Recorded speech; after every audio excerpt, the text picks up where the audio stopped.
करके पृथ्वीराज चौहान का ये जो समय काल होता है, पृथ्वीराज से संबंधित एक महिला का नाम आपने सुना होगा, संयोगिता। ये युद्ध क्यों हुआ था? क्योंकि संयोगिता की जब बात करते हैं तो संयोगिता एक लड़की थी। संयोगिता की जब बात करते हैं तो ये एक लड़की थी और संयोगिता के जो पिता थे उनका नाम था जयचंद। ठीक है, संयोगिता के पिता जो थे उनका नाम था जयचंद। ठीक है, जयचंद की जब बात करते हैं तो जयचंद की पुत्री थी संयोगिता।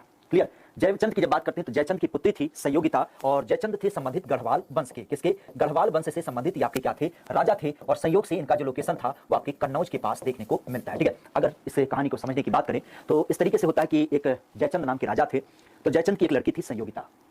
पृथ्वीराज चौहान की जब बात करते हैं तो उस समय भारत के पूरे राजा थे।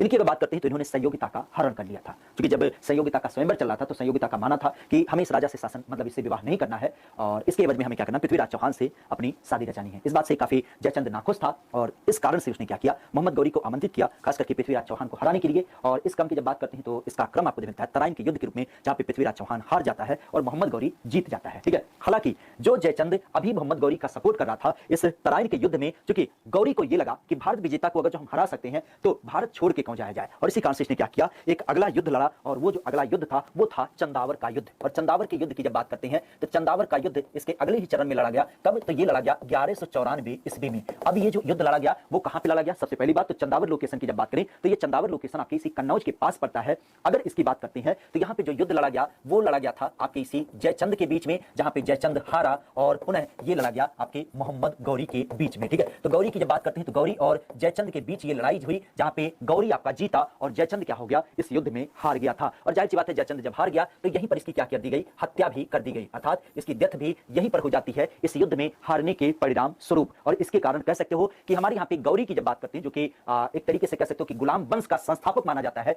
यहीं से शुरुआत होती है हमारे यहाँ पे कहीं न कहीं एक नए काल की। और नए काल की जब बात करते हैं, ठीक है, नए काल की जब बात करते हैं तो आप भी जानते हैं जब मोहम्मद गौरी इस युद्ध को जीत गया, अर्थात कह सकते हैं पूरे भारत को जीत गया, तो उसने अपना एक दास था, एक इसका दास था जिसका नाम था कुतुबुद्दीन ऐबक। क्या नाम हुआ करता था? कुतुबुद्दीन ऐबक की जब बात करते हैं तो इसने क्या किया, कह सकते हो कि गौरी की मृत्यु के बाद, किसके बाद? गौरी की डेथ के बाद हमारे यहाँ पे जब हम कुतुबुद्दीन ऐबक की बात करते हैं,